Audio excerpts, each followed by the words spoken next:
Fish and Wildlife Committee to order. Thank you. We'll remind all the commissioners you have to push the little button now to make your microphone work. My name is Jim Bledsoe, and I'm chairman of the Tennessee Fish and Wildlife Commission. Be sure to, everybody that has a cell phone, put it on vibrate. I'm bad to leave mine off, but if you do have to take a call, please step outside. Thank you, Ed. There will be a tablet passed around, and everybody needs to sign that tablet to let us know that you're in attendance and what group you're with. Miss Barbara, when you get done playing with your phone. Thank you. Will you call the roll, please?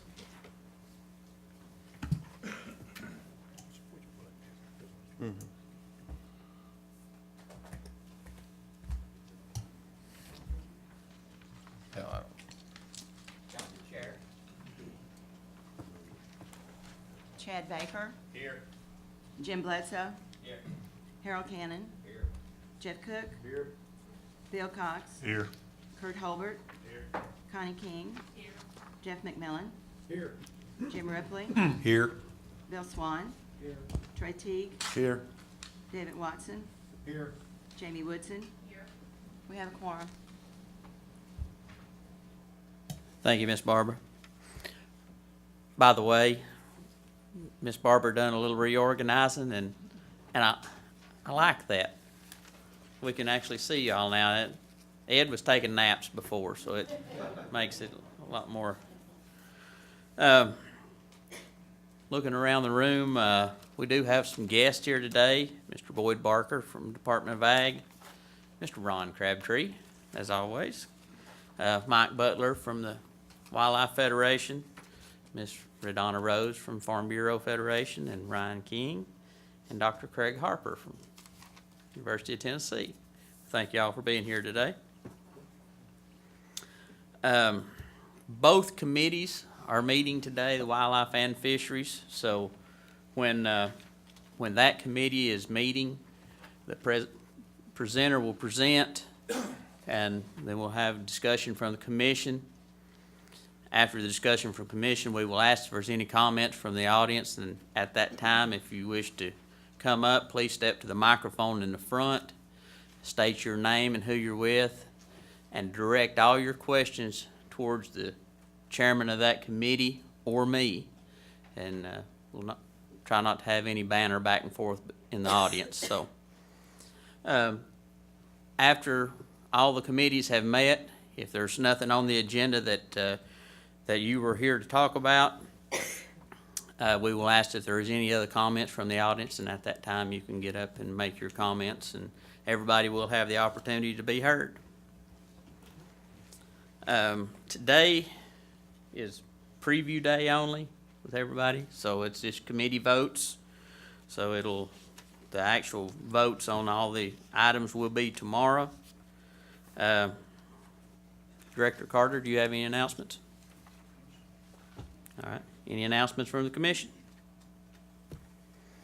If not, I'll turn it over to Dr. Jeff McMillan, Chairman of the Wildlife Committee.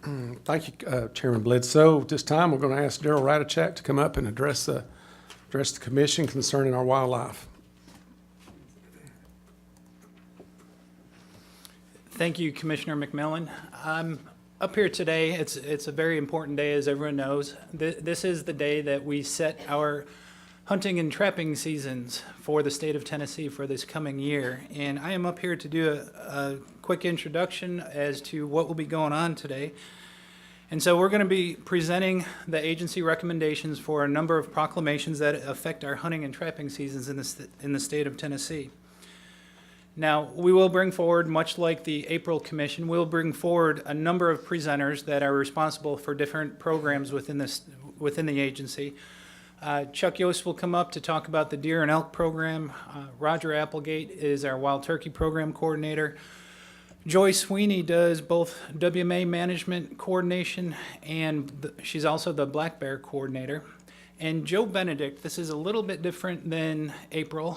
We found something that we needed adjusted. in the dove season. So Joe Benedict, our migratory bird program coordinator, will also come up. Having mentioned those 4 individuals, I cannot go forward without mentioning the literally dozens, if not hundreds, of other individuals that work for our agency that feed into this whole season setting process. The officers, the biologists in the regions, the regional managers, or the wildlife managers. There are so many people involved in this process that we've got to mention their part in this whole presentation today. Now, one of the things, we're not going to go into much detail. I showed this in April, but it's just a reminder.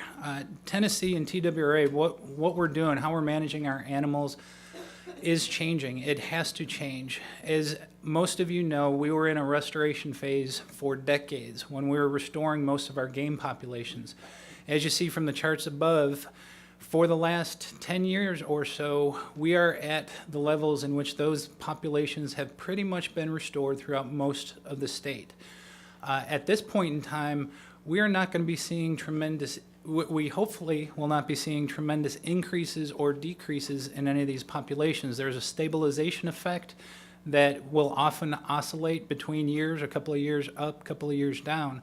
But we are no longer in the restoration phase for most of our game species. And what we hope to do over the coming commission meetings is give more detailed information about those individual programs, whether it's bear, deer, turkey, and get into a lot more detail on how we're managing those animals.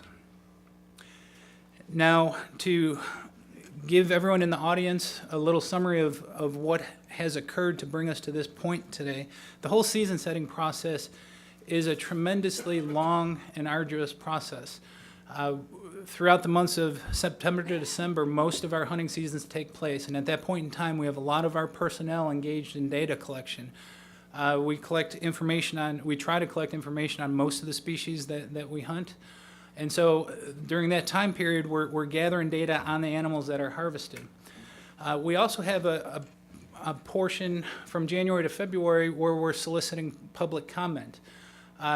Some years when there's issues that arise that seem to be highly touted and talked about, we extend that. We did that this year, and we'll get into that in just a second. But those comments, we take those into account when we're considering our season setting recommendations.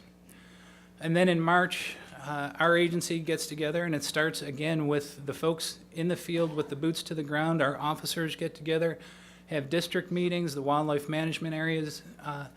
They all get together to meet internally in the regions, and then the regions will have their meetings, and then the regions will come forward to the Nashville office and bring us their recommendations. So it is a long, detailed process in which we go to, and this whole time we're looking at the data that we've collected over this period.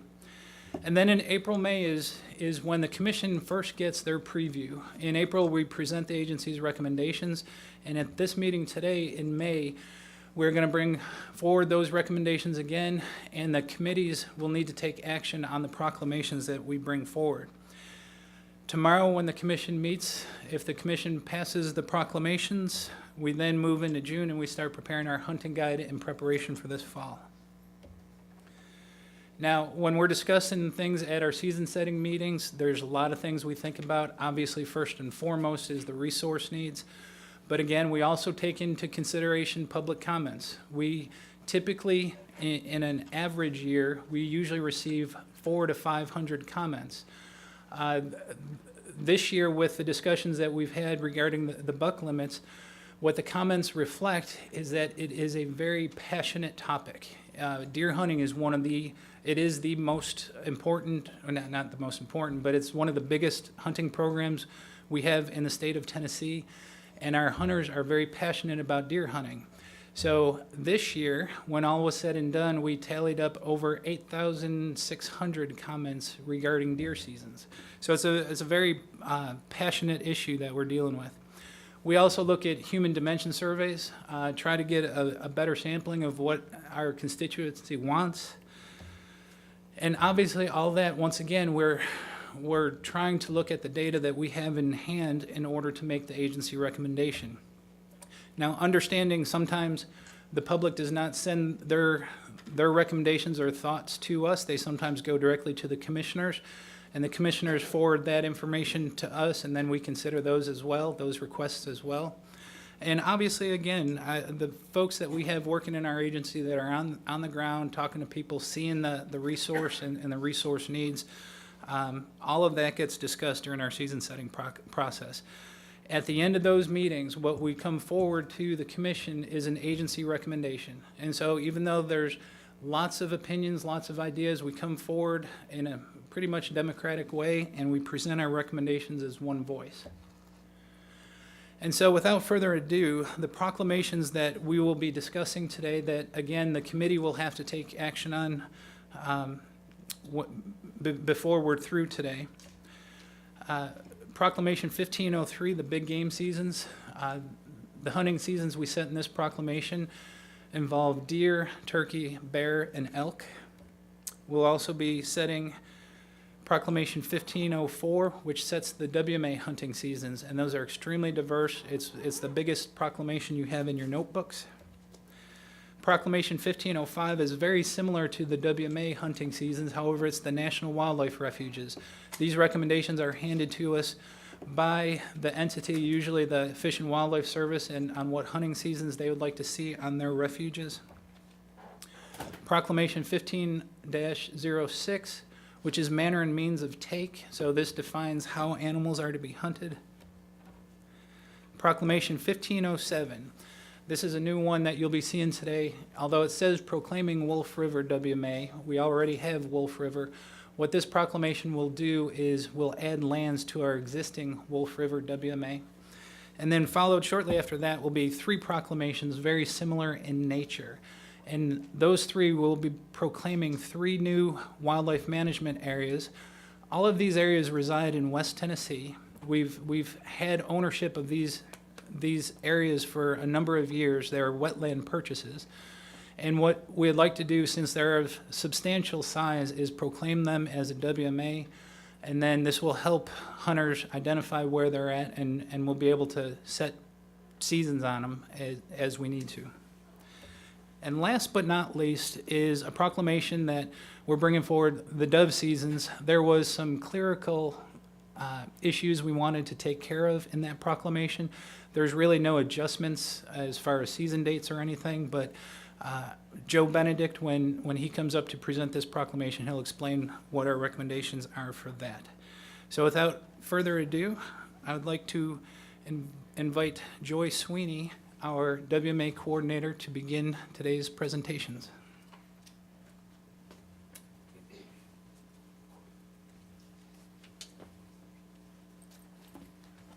Thank you, Daryl. It's an honor to be here today. I have 3 wildlife management areas that we recommend to be proclaimed today. The first one I'm presenting is Wolf River Wildlife Management Area. This is not a new management area. However, there are about 2,300 acres that need to be added to it.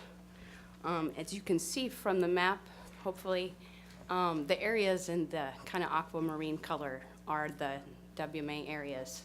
The original is over in the bottom right-hand corner. And then there's various wetland acquisitions. This area would be managed in 2 units. And altogether, it would end up being 9,322 acres.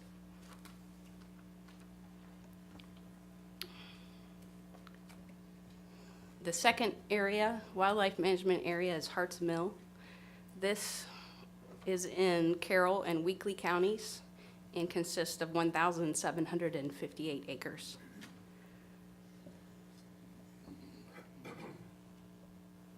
And the third area, which is under Proclamation 1509, we recommend proclaiming, is Fort Ridge Wildlife Management Area. It is in Haywood County, and it consists of 1,570 acres.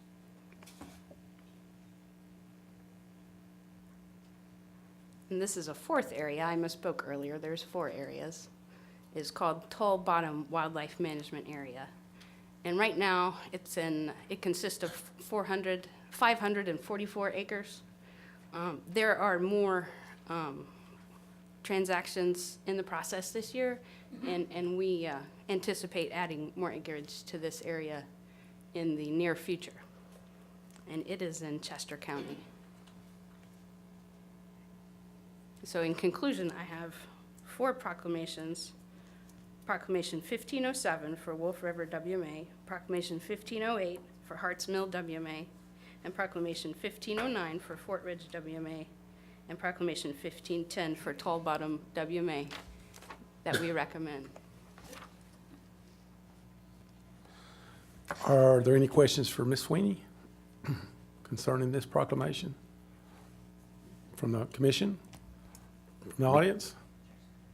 Mr. Chairman, I'm ready to make a motion if it's appropriate. Okay, well, go ahead. I recommend approval of proclamations 1507, 1508, 1509, and 1510 as presented by staff. Second. All those in favor, say aye. Aye. Those opposed? Proclamation passes. Thank you, Ms. Sweeney. You're welcome.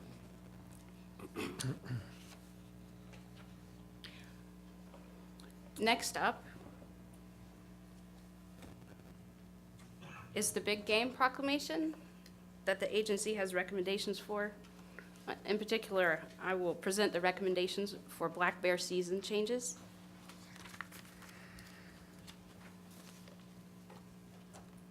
The first recommendation is to expand the bear hunt zone in the transitional zone, to expand the zone in the bear transitional zone. In particular, if you look at the red square, that highlights Hamilton County. As it stands now, the part of Hamilton County that is open is to the east of Highway 64, and we recommend expanding that to include the whole county. And the justification for this is to address bear complaints in that area and also hunter confusion. And if this recommendation passes, the transition zone, which you can see in bright blue, would end up looking like that. The second recommendation for the black bear season in Tennessee would be to shift the bear dog training dates for bear hunt zone number 3. On your map, bear hunt zone is the aquamarine color, which includes Polk and Monroe counties. The justification for changing this, recommending this change, is to comply with the National Forest Service recommendation to avoid having this season during Labor Day.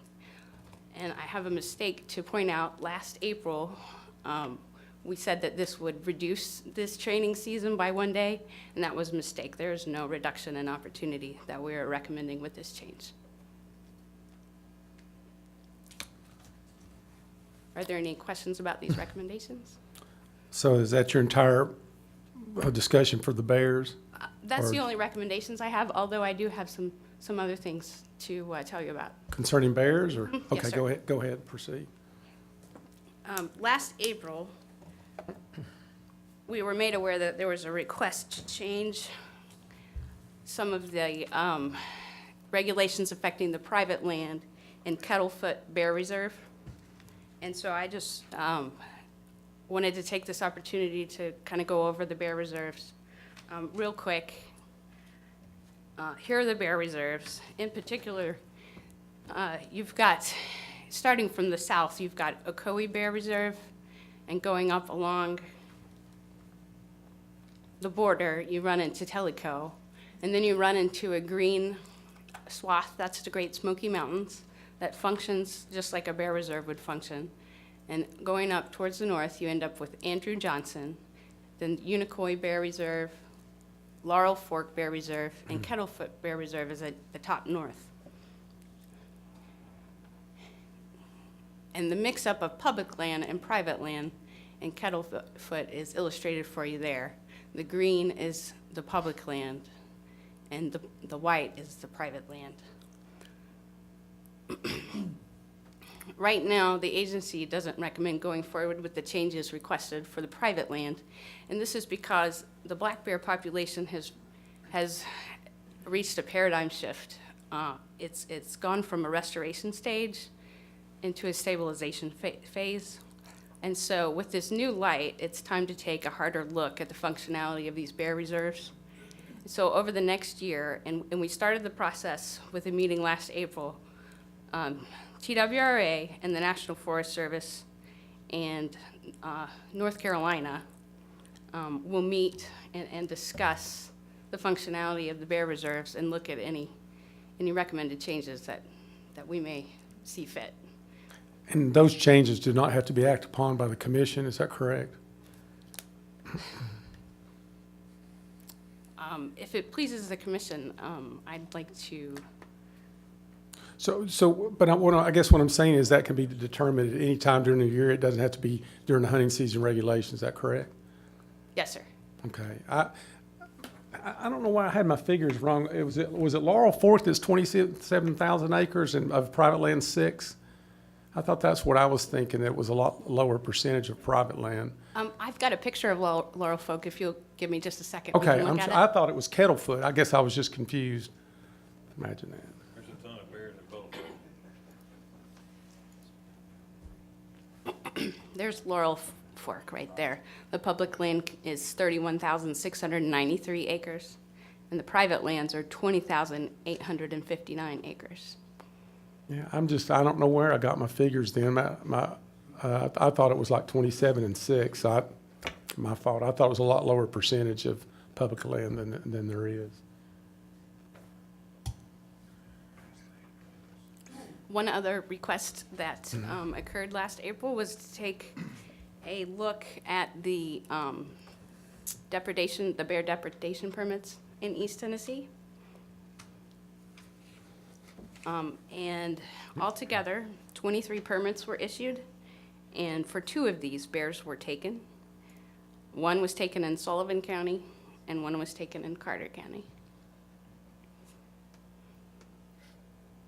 And this concludes what I have regarding bears. All right, thank you. Are there any questions for Ms. Sweeney from the Just make a commission? quick comment. Ms. Sweeney, the way you have presented this is tremendous. You've gone through the request, you've got the justification. Really appreciate the way you've approached it. I got a feeling the rest of the presentations will be this way, but last month we asked you a lot of questions, and where you've taken this is remarkable, so thank you so much. Thank you, Commissioner. Commissioner Baker? You're talking about the reserves there, especially the 2 up there in the Johnson and the Carter County. Do we as a commission have the authority to allow hunting on that private land inside the reserves right now? Or does that have to go through Fish Yes. and Wildlife?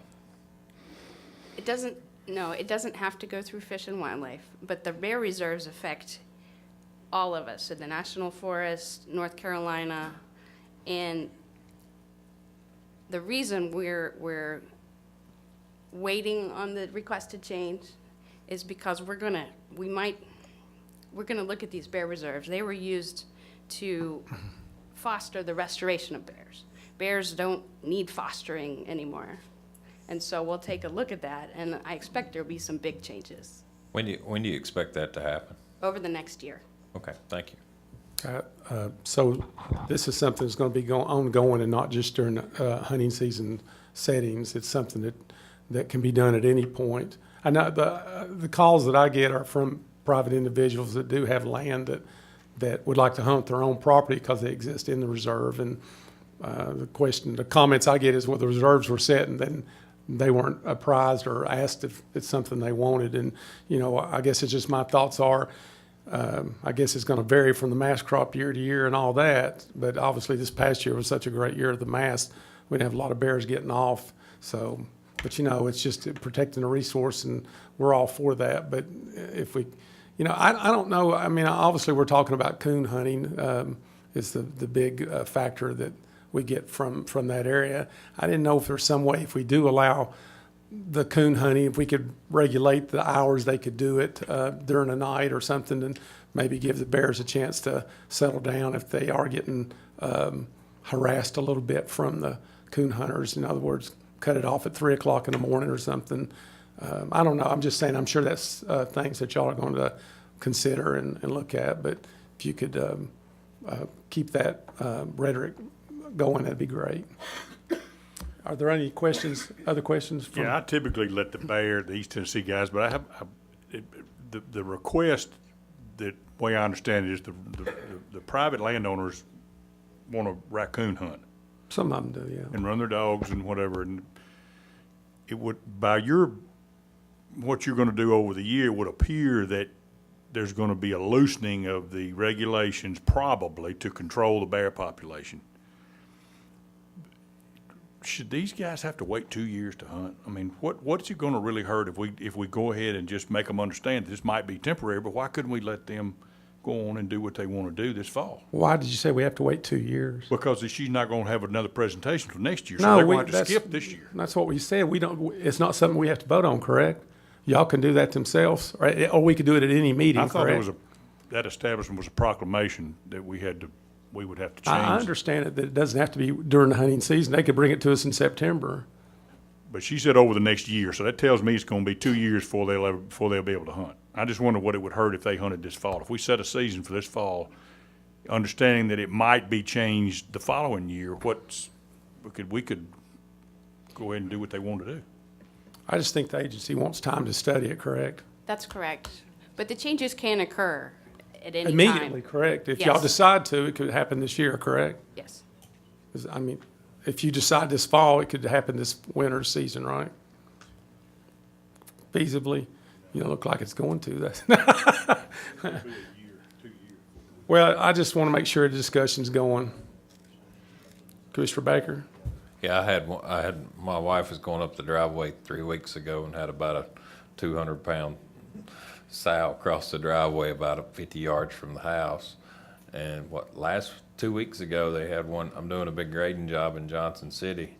And right out from where I'm doing the grading job is a bear running around the middle of town. So we've got plenty of bears in East Tennessee right now, I can assure you that. There's actually a bear in Kingsport that has a Twitter account, and another one has a Facebook account. So you can read on what he's doing every day. So I think it's usually the small ones that have gotten whipped and they're pushed out in the public. But I mean, bears are something that everybody likes to see. They get a little bit frantic about it, but I think it's awesome that the population has gotten where it's been, and we certainly don't want to hinder it. But if I had private land within a bear reserve and I wanted to coon hunt, I think that if it was structured right where it didn't harass the bears, that's what I'm saying. I'd like to see it done. If I'm understanding Commissioner Cox right, if we went ahead and made a proclamation to allow bear season on the private lands, right now, we could approve that knowing that it could possibly change to open to public lands next year. Is that correct? Well, I was talking about raccoon. I'm not sure what the request is, but it seems like the study is gonna determine how much of the area is gonna be open to bear hunting, and I think this was a raccoon request. And I just hated to see these people, because I know that it's not gonna be 6 months before the study's done and not gonna be able to hunt this year. So it'll be 2016 in the fall before they be able to do what they've asked us to do. And if we're gonna loosen the regulations and let them hunt, I don't see if it was a harm in letting them raccoon hunt like they've requested with certain stipulations. But I think the That's what problem is we've got more than one bear reserve, and the request has been for Kettlefoot. But if you do it for Kettlefoot, then you're going to have the 3 other bear reserves going to ask for the same thing. I think the agency is just wanting to take more time to study it to be sure it's the correct thing. If it pleases the commission, Director Carter would like to Okay. make a comment. Sure. Thank you, Mr. Chairman. Just 2 things. One's procedural, and the other's directly related to this conversation you're having now. Thought Dan Gibbs might want to make a comment in relation to the conversations you have with the U.S. Forest Service and some of the others who we partner with. And a lot of the bear reserves are interchanged with lands that the Forest Service manages as well. And while we have a great relationship with them, one of the things they ask is that we coordinate with them on a lot of things, especially anything that changes. And if you want to know more about that and more information, I would suggest you ask Dan to talk about those conversations. The other procedural thing, if this is certainly an option to the commission, but I would suggest today and tomorrow too, probably, if it suits how y'all want to go forward on this, on the proclamations, because there are so many possible changes that we could go through with on each one, on this proclamation we're on 1503, I would suggest that, knowing that there's going to be a statewide season of some kind, that you go ahead and have the motion and a second to accept the proclamation, and then the discussions that would follow, if there are any changes, you can make them at that time, and any amendments that come up, we could number them so that we know explicitly exactly where they're going to fall in there. So that would be for bear, for elk, for deer, whatever it happens to be. So that's just a suggestion. So if it was whether or not to go forward on the entire proclamation, I know you'd have a question, but I know there's going to be a statewide season of some kind. There's going to be a WMA proclamation. So if, again, a suggestion, get the motion and the second to accept it before we even start the discussions. And then as we go through each one of those, if there's an amendment, we can take them at that time. And then back to where I started, if you want any more information on the bear reserves per se in those conversations, you might ask Dan. Can I make a comment? Just to clarify to the public out there, Director Carter's not wanting us to do a Pelosi moment and let's vote on this thing and see what it does, but to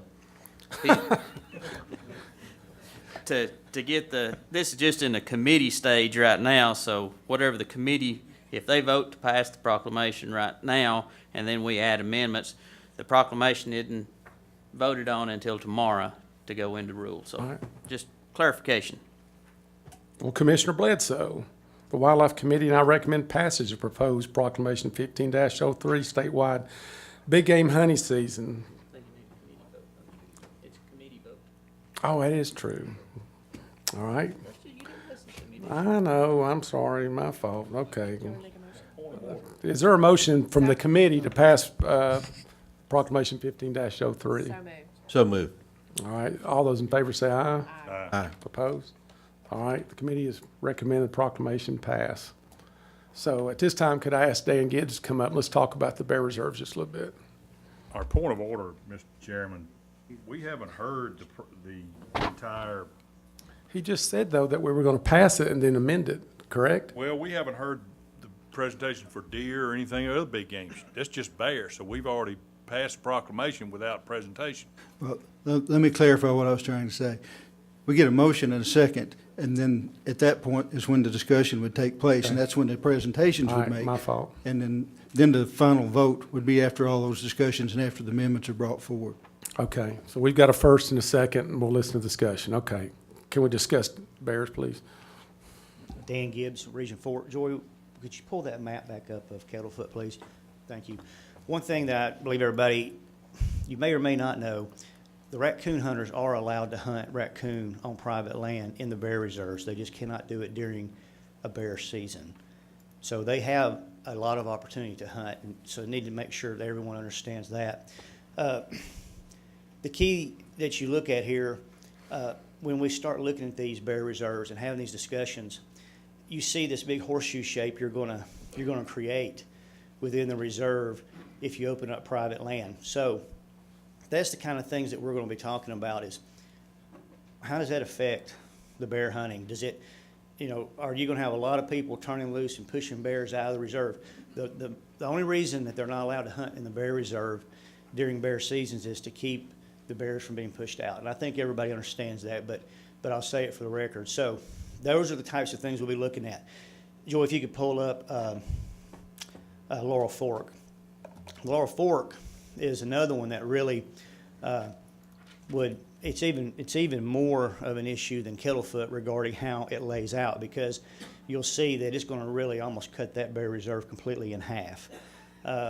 So yeah, you can see here when you start taking private land out and you just look at the green being protected, you start seeing the kind of things that we want to discuss. So as Director Carter said, we've already talked with the Forest Service. The Forest Service is interested in discussing these. Anything that is on the table as far as taking private land out of these bear reserves as they exist now, things like Commissioner McMillan mentioned, hunting during archery season and not during dog season. I like the idea of hunting ending early. That's something that can be discussed. And there's even conversations about moving them and putting them in areas where there's wilderness areas and things like that. So there's a lot to discuss, and where we'll end up, I'm not really sure, but as far as getting them changed, the bear reserves are in their own separate proclamation. So to make changes in the bear reserve will require the commission to amend the proclamation. How many days total do we have for raccoon season that they're eliminating? That we're eliminating. Well, no, not they're eliminating, that they can't use those Okay. private You're lands. talking about, I believe it's a 14-day, around 30, however many total days we have on the bear season. It's 30, 32, I can't remember off the top of my head. What's the total raccoon days that they can hunt? You know, it opens in October 9th and runs through February 28th, so there's So- a long time. You're talking about what, 120, 140 days roughly for raccoon hunting, so they're losing 30 of those during the seasons. And just so you know, we did receive a letter from the bear hunters, the East Tennessee Bear Hunters Association, I believe is the group that we got it from, opposing. Their letter didn't say that we oppose raccoon hunting in the bear reserves, but we know that was their intent. They worded it wrong, but they're just to say that there will be some opposition from some bear hunting groups to go in there and do that too. And that's expected because they know how well those reserves have worked. And we do want to stabilize the bear population. We've had earlier seasons starting last year to get there. But this bear reserve conversation is going to be a tough one. Is all small game hunting closed even without dogs, or is it just dog hunting? It's pointing breeds only are allowed in the bear reserves. So. So they can still grouse hunt and all? Yes, Squirrel hunt without dogs? right. Okay. Yeah. The primary thing is the raccoon dogs will get on the bears and push them out of the reserve, and then you don't have the protection. That's what. In the South Cherokee, on the days that they can hunt, that's not during bear season, they still are limited to 2 dogs, is that correct? Correct. Region 3 can speak on that, but the primary difference in those bear reserves, I don't know if Joy has them, but when you get down to those two, it's the amount of private land is minimal in those bear reserves. So they don't have those requests coming in for those reserves down there because it's just much less. Yeah, see, there's Tellico.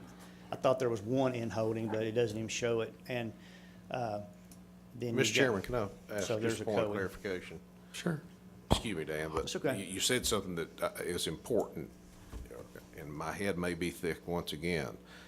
Ms. Sweeney, you're presenting this information is that there's been discussion about it, but staff is not ready to present a proclamation amendment, if you will, related to the bear reserves. Is that correct? That's correct. And so we have not even had public notice on that specific proclamation, nor any discussion. And so we have a recommendation and a second on the big game, but this is something I don't think we could even vote on per se until we had proper notification. This is just an informational discussion, I believe. Correct. And I think just direction from the commission for them to look into it. Okay, thank you. One other thing, that meeting with the Forest Service has been set for the 17th of June. Okay. So, All right. Thank you, Mayor, a lot, Mr. Gibbs. Is there any other discussion for bears by Ms. Sweeney? All right. So So if Commissioner Woodson had a setter that would point bear, then that would be legal to bear hunt, correct? Don't bring me into this, Commissioner. when bears start swimming in the Mississippi River, we'll ask for your opinion, okay? Actually, I was on South Ocean Lake the other day. I've got pictures of a bear that was swimming, so I kept threatening to throw my wife out of the boat, but I didn't do it. So, but all right, are there any amendments at all that want to be discussed for bears? And we'll move on if not. All right, thank you, Ms. Sweeney. Is there anybody from the audience who would like to discuss bears further? All right, then that'll end that discussion. Thank you. Thank you, Commissioners. I'd like to introduce Roger Applegate to go over the recommendations for the turkey season.